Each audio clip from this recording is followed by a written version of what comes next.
Hello, hello, rock stars. It is Kara Chase coming at you for our regular office hours.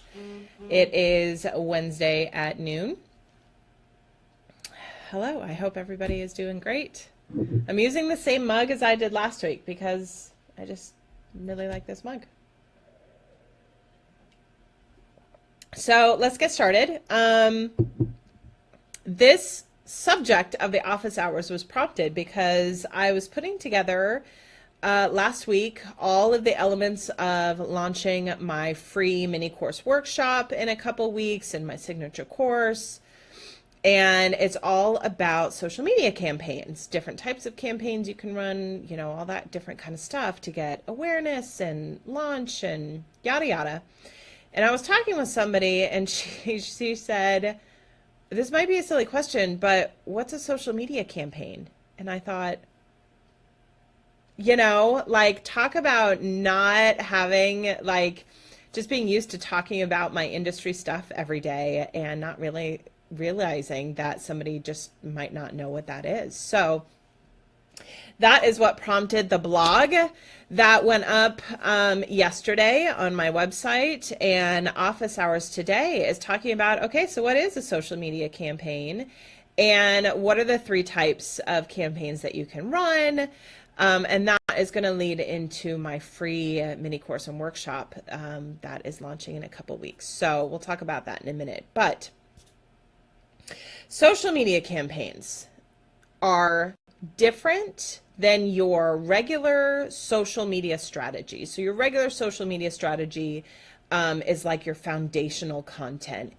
I'm going to post about industry topics. I'm going to highlight my customers and their stories. I'm going to,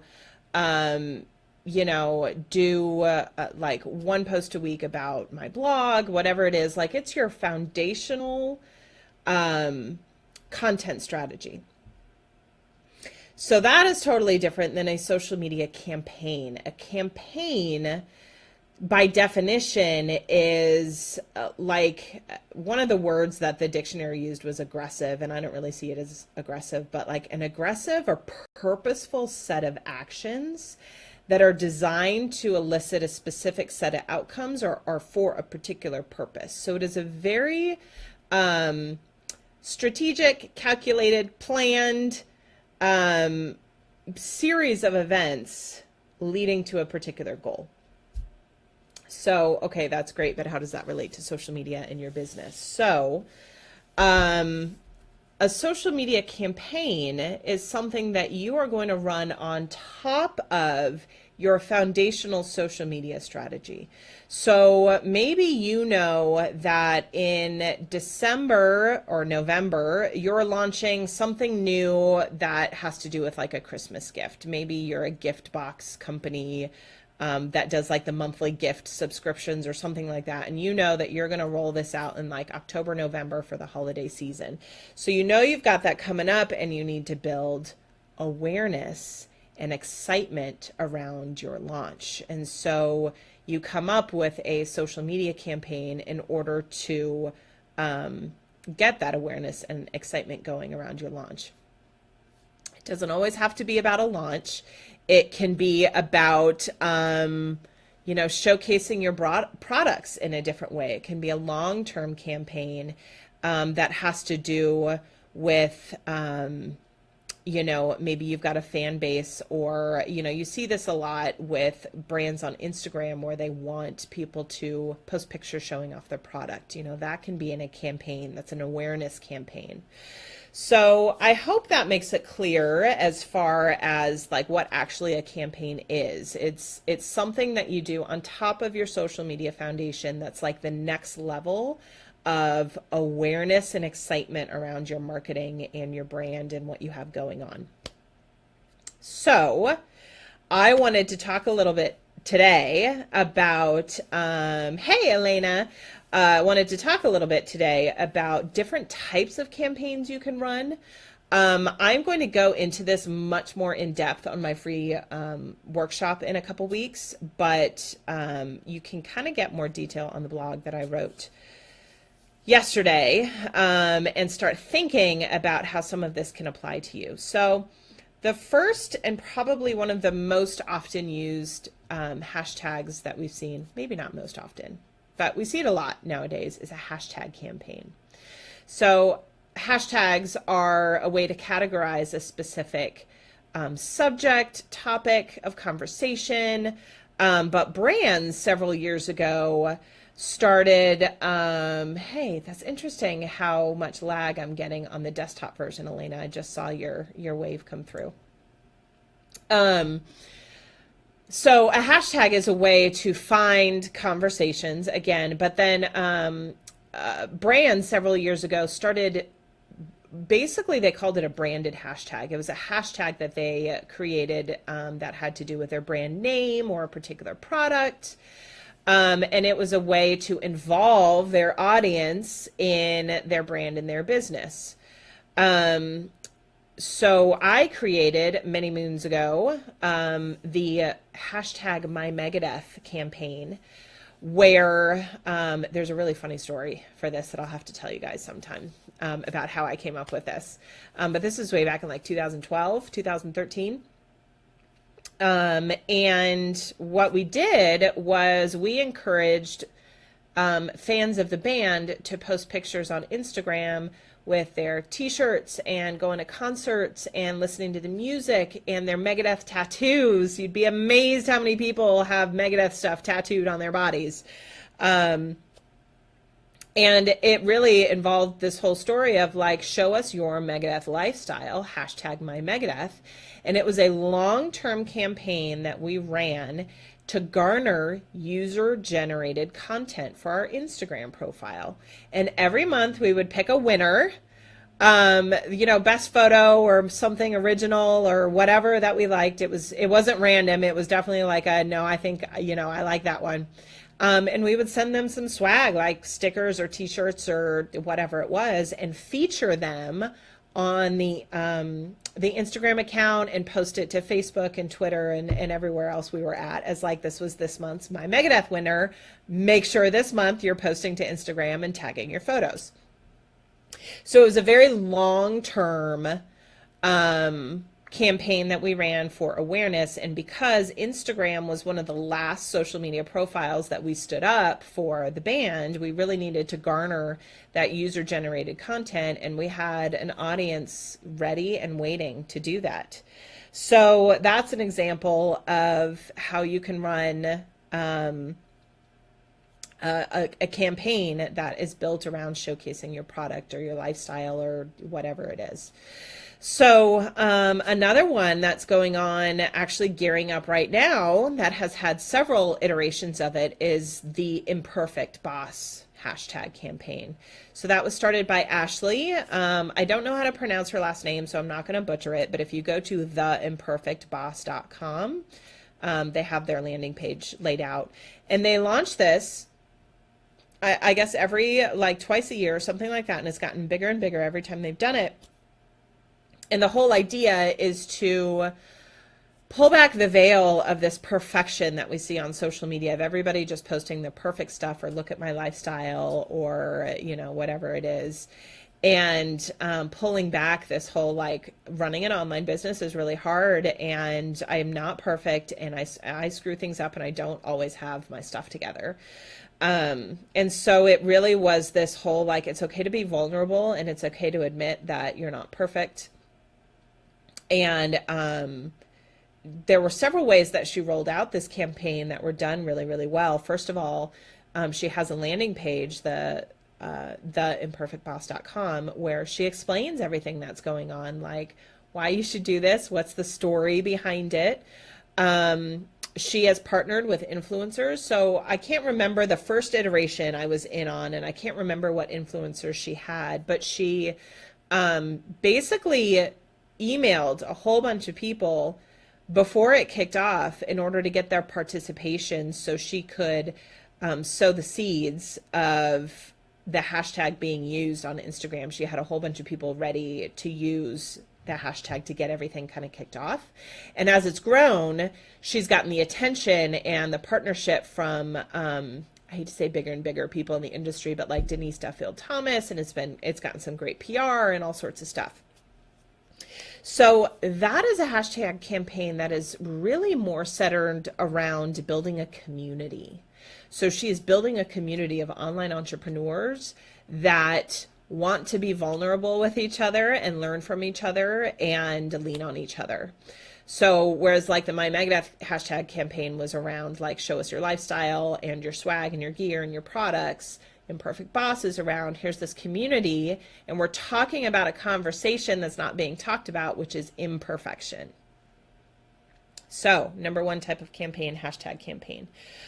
You can do it on Twitter because hashtags work on Twitter, but I see hashtags on Twitter used more for like Twitter chats, and event type stuff. The kind of campaigns that I'm talking about that are more about user-generated content and awareness really work better on Instagram.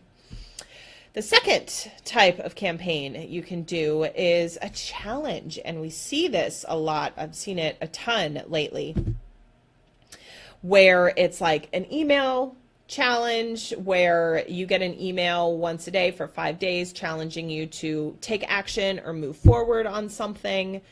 A challenge can be also a hashtag thing. I think I've seen it with Rising Tide Society where they do like a week challenge where you're posting on Instagram something specific every day that they prompt you for. And that's, wrapped up with a hashtag, but it's a challenge is a very short-term campaign. It's usually like 5 to 7 days. And the purpose is to garner action and excitement and this feeling of like getting stuff done, right? A challenge is like I'm accomplishing something. So the best example I've seen of this as of late is the Nice Ops Planathon challenge that Amber McHugh ran last fall for her Planathon series. So Planathon was this huge event, free event that she did where there was tons of training and video tutorials, and it was a week long where she had like a schedule every day from like 10 a.m. to 2 p.m. every day of back-to-back like trainings having to do with online business and digital marketing and social media and all sorts of stuff, everything having to relate to running an online business. Hey, Jen. And it was executed so well in not only did she have this planathon going on and all of this free training that people had access to, but every day there was a prompt for this is what you need to work on today, or this is, set this goal for today and tag an accountability partner so they know what you're doing. That was probably the most well executed challenge I've seen in a really long time. And definitely the biggest value, the most involved, but it was a ton of work for her and her team to set that all up. I can't even imagine just being on this side of it, seeing everything that was provided and how it all happened. I can't imagine the work that went in on the back end. But there are much smaller challenges you could do depending on your industry. Like Jen, I know you've got an email course coming up that's launching. Is it today? Are you launching today? Let me know. I'd be happy for you to pop a link in if that's true. So you could run a challenge on setting up your email sequences or tags, like teaching people how to do that, because that's something people miss in email marketing. I know I started off not doing it correctly, and I'm still trying to make up for working out that system at this point because I didn't start off on the right foot when I first started business. So you could do like 3, 4, 5 day challenge on people setting up different parts of their email marketing system and holding them accountable in some way. That would be a much smaller version or way to do a challenge. Again, yes, my email course started today. Pop a link in. Do it. A much smaller version would be something like Rising Tide Society did, where they sent, you signed up for an email list for the challenge, and they send you an email every day saying, here's what we want you to post on Instagram today. Tag it with the hashtag. So that's the second way you can do a challenge. The third type of social media campaign you can run is a straight up contest. So contest is usually short term, kind of like a challenge. It's giving away something of value. So I do not mean, people do this, but please don't. And don't ever tell anyone that you got this idea from me, because it won't be true. Don't give away like an iPad or a Starbucks gift card or whatever. If you really want, he's driving, but I'm her son, and she said she'll pop in a link later. I love it. Hi, son of Jen Scott. Thank you for being here.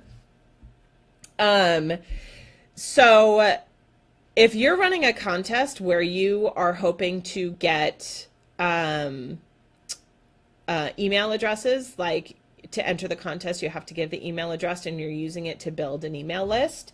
You want to give away something of really good value. You want to give away something where when people are scrolling on their phone, they stop and go, I want to win that.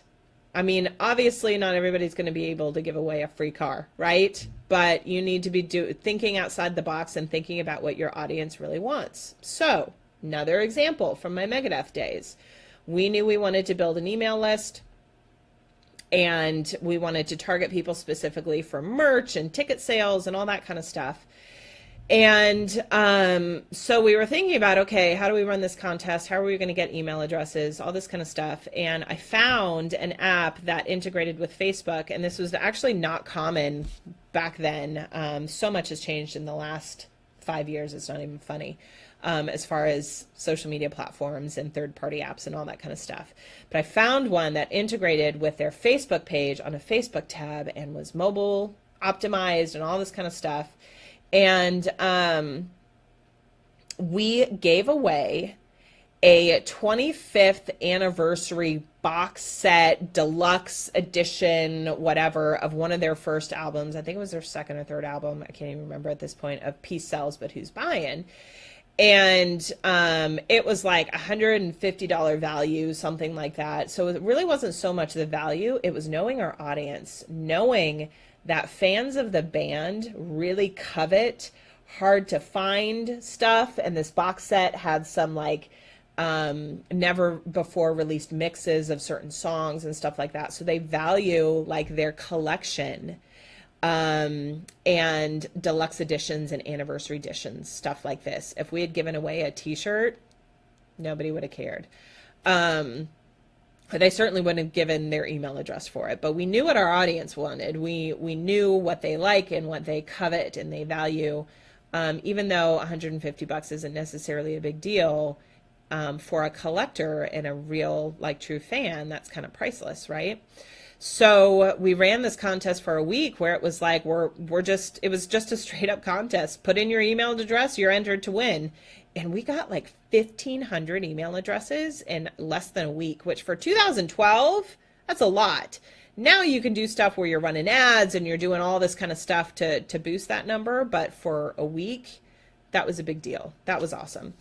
I'm just catching up on comments. Okay, cool. So you can do a straight up contest like that. The whole My Megadeth hashtag thing was a long-term contest where the swag was just incentive for people to keep tagging their stuff, but it really wasn't about the contest. It was really about, we want to see your lifestyle and we'll showcase you if you win, right? Somebody getting their picture posted on the Megadeth Facebook page is a hell of a lot better than the t-shirt they were going to win, right? So we were very clear about what the audience valued.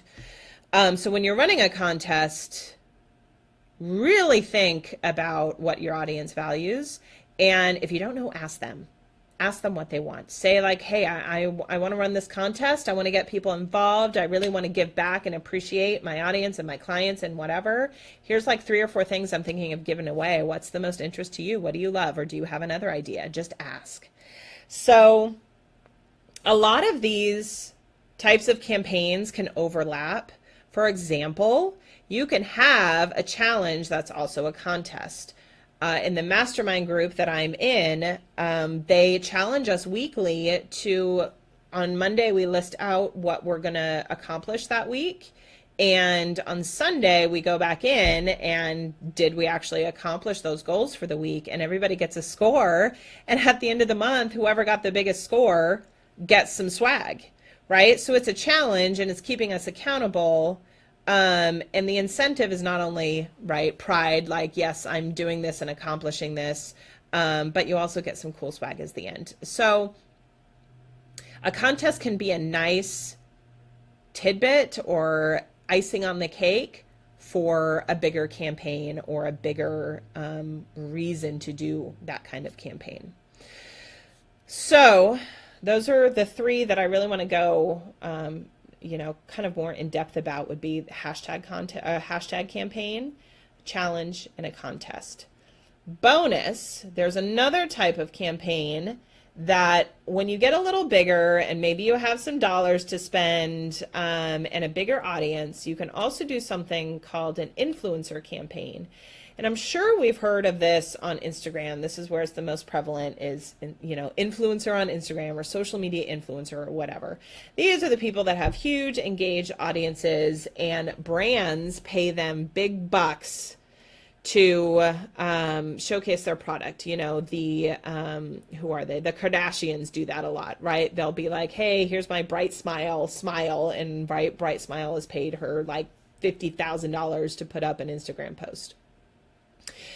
While that's not something you would do, that is technically what that's called, is an influencer campaign. So Bright Smile is, I just got totally distracted. That was weird. So Bright Smile is hiring people that are influencers, meaning they have large engaged audiences that they think are their target market, to talk about their brand or their product. What can you do? So again, a lot of times when you find influencers, some of them are going to be willing to do this in exchange for product. Some of them are going to be willing to do it in exchange for a fee. And if you're small, you might be able to get some partners to just help you out because you have formed really great, authentic, awesome business relationships with people that are willing to help promote your brand because they believe in you. So there are a lot of different levels. So a mid-level would be something I participated in last fall, where a company hired me to help them run an Instagram influencer campaign. So it's a hat company in Southern Oregon, and they're very like outdoorsy, lifestyle, cool, the hiking and the fishing and the canoeing and camping and all that kind of stuff. So they were looking to spread into other markets. They wanted to get their brand into like Colorado. They had identified already through their PR and their other marketing agency stuff where their next markets were to expand into. So what I did as them hiring me to run this campaign was I spent so much time on Instagram finding influencers in their industry in those target locations, and then reaching out to them and stalking them, right, on social media, like, is their following really engaged? What do they post about? What do they like? All that kind of stuff. And then reaching out to them and saying, hey, here's this hat company that I'm representing, and we want to do this influencer campaign. It's going to be on this date to this date, and we'd like to send you some hats and some swag and have you post photos on Instagram. And most people were like, cool, send me some hats. Of course I'll post, a couple things. There were a few that we ran into that were like, how much are you going to pay me? And the company that I was doing it for didn't have the budget for that. They basically just were able to send swag, which you should expect that if this is the route you're going to go down. And I think they doubled their Instagram. It was a 2-week campaign. No, I'm sorry, it was not. It was every Sunday for the course of 5 weeks. We had an Instagram takeover. So the influencer, gosh, it's amazing how quickly we forget. So the influencer that was on board was slotted into a Sunday for the course of this 5 or 6 week campaign, where they took over the hat company's Instagram and posted with a hashtag, and we're encouraging their followers to use the hashtag, all that kind of stuff. And I think they doubled their Instagram following pretty quickly. So It's not one of the core campaigns that I suggest for someone who's kind of in at my level with online business and still kind of being a solopreneur and getting out in their industry and really expanding and honing in on their target audience. But it is definitely something to keep in mind for the future because it is a very specific type of social media campaign that you can use to gain awareness and followings and all that kind of stuff. So I hope that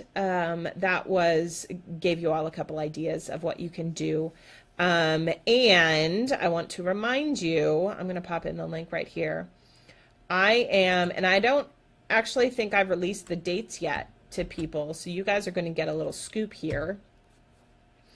The free mini course and workshop, there's going to be 2 dates. I'm going to have one on May 2nd and one on May 3rd. I'm going to run it twice. And it is going to be the 5 steps to creating a powerful campaign on social media. So talking about all these different kinds of campaigns, what are the steps you have to go through? What do you have to lay out? How do you come up with them? How do you think creatively about them? And it's going to be a workshop with a workbook that you're going to be able to download and kind of go through the steps of like how do you move towards this once you've got your foundational social media content strategy situated. So the official marketing for this starts on April 24th. So that's when the email sequences are going to start going out. Excuse me. My voice is still all jacked up. The email sequences are going to start going out. The Facebook ads are going to start running. All the marketing for this kicks off on the 24th. But anybody who signs up on the interest list for this before the 24th gets entered to win a free spot in my signature course being launched after May 2nd, which is Get Noticed, Get Paid, Become Your Own Creative Agency. And it's a 3-week live implementation workshop on social media campaigns and content and storytelling for your brand. So that is it for today. As always, if you're watching this later, pop questions in the comments. Make sure if you're watching this later, what happens when you put in a comment is it will relate it. If you're referencing something I'm talking to and you're popping it in later, I won't know what point you're really asking about. So make sure if you put in a comment or have a question later, you relate it specifically as to what you're talking about, because I won't know at what point in the video you're referencing. So I think that's it. I hope you guys have a good rest of your week, and make sure you sign up for the free workshop before the 24th if you want to be entered for a chance to win. And I will talk to you guys very soon. See you later.